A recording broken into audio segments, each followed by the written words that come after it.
Hello friends, myself Ismail from Whiteboard channel and a fellow first year MBBS student at ASMC Shahanjahanpur. Today I come to discuss about the planner how to get prepared for test. इससे पहले हम topic को आगे बढ़ाएं, मैं आप सबको एक एडवाइस और रिकमेंड करना चाहूँगा कि अगर आप किसी और तरीके से अपनी टेस्ट की प्रिपरेशन कर रहे हैं और उस तरीके से आपको रिजल्ट दिख रहा है, तो आप उसी मेथड पे स्टिक रहें। आपको मेरा वाला मेथड अपनाने की कोई ज़रूरत नहीं। चलिए शुरू करते हैं। सबसे पहले तो आपको अपना सिलेबस एनालिसिस करना है कि कौन सा टॉपिक आपका वीक है और कौन सा टॉपिक आपका स्ट्रॉन्ग। उसके बाद अगर वीकली टेस्ट है तो आपको 6 दिन मिलेंगे, फोर्टनाइटली टेस्ट है तो आपको 13 डेज मिलेंगे। वीक टॉपिक्स को कवर करने के लिए आपको सबसे पहले लेक्चर, नोट्स के क्वेश्चन और डीपीपी आपको सॉल्व करनी है। उसके बाद जब आप वीक टॉपिक को एक बार कंप्लीट कर रहे हैं तो उसका 2 से 3 बार रिवीजन आप करें। फिर जब आपका वीक टॉपिक एक बार कंप्लीट हो गया, रिवीजन भी हो गया, उसके बाद आप स्ट्रॉन्ग टॉपिक्स पे मूव करें।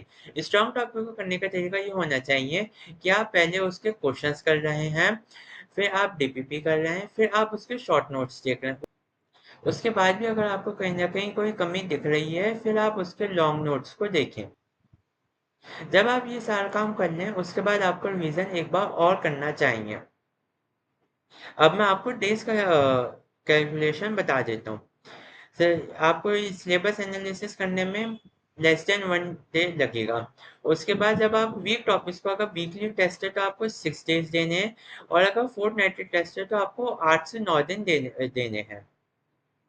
फिर आपके जब वीक टॉपिक हो जाए उसके बाद आपको स्ट्रॉन्ग टॉपिक्स को 2 दिन देने वीकली में, और 4 से 5 दिन देने आपको फोर्टनाइटली टेस्ट में। और एक होल रिवीजन करने के लिए आपको 1 डे सफिशिएंट होता है, आप उसमें अपना पूरा सिलेबस का रिवीजन कर सकते हैं। एक बात आप ध्यान रख रहे हैं कि आपको हर कीमत पे अपने स्ट्रॉन्ग टॉपिक्स को रिवाइज करके जाना है टेस्ट के अंदर। क्योंकि कभी कभार ऐसा होता है कि आप वीक टॉपिक को स्ट्रॉन्ग करने के चक्कर में स्ट्रॉन्ग टॉपिक को वीक कर लेते हैं, तो आपको स्ट्रॉन्ग टॉपिक को हर बार रिवाइज करके जाना जाना है, और वीक टॉपिक को बिल्कुल नहीं छोड़ना है, कुछ ना कुछ उसमें पढ़ के जाओ।